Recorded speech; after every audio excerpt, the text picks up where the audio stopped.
গাছে গাছে ঝুলছে কাঠের বাক্স। কথাটি কাল্পনিক মনে হলেও এটাই বাস্তব। আমরা দেখতে পাচ্ছি ধানমন্ডি লেকে এমনই কিছু চিত্র। বিভিন্ন গাছে কাঠের বাক্স ঝোলানো আছে, তার মধ্যে আছে বই। অথচ গাছের ডালে থাকার কথা ছিল পাখির বাসা, তার পরিবর্তে আমরা পাচ্ছি জ্ঞান আহরণের একটি মূল্যবান সম্পদ বই। আগত দর্শনার্থীরা নিজ দায়িত্বে বই নিচ্ছেন, পড়ছেন। পড়া শেষ হলে যাওয়ার পথে নিজ দায়িত্বে নিজেরাই এই বক্সে আবার রেখে চলে যাচ্ছে। এখানে আহমেদ সোবর বই পড়লে কি হয় যে অনেক বাংলাদেশে অনেক হিস্ট্রি জানা যায়, যেটা উনি সরাসরি নিয়ে আসছে। আহমেদ সোবর বই আমার কাছে অনেক পছন্দ।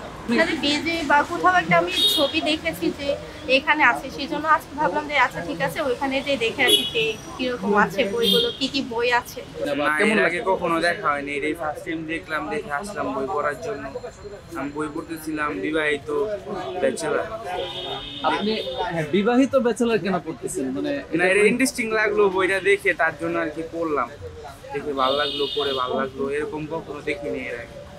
আমি এখান থেকে হাঁটতেছিলাম, তখন আর কি ফ্রেন্ডরা বললো যে এখানে বই রাখা আছে, তুমি চাইলে এখান থেকে বই পড়তে পারো। যে লেকে ঘুরতে এসে আমি বই পেলাম এবং বইগুলো আমি পড়ার চেষ্টা করব। একটা মাত্র আমি ধরেছি, মানে পড়া শুরু করেছি।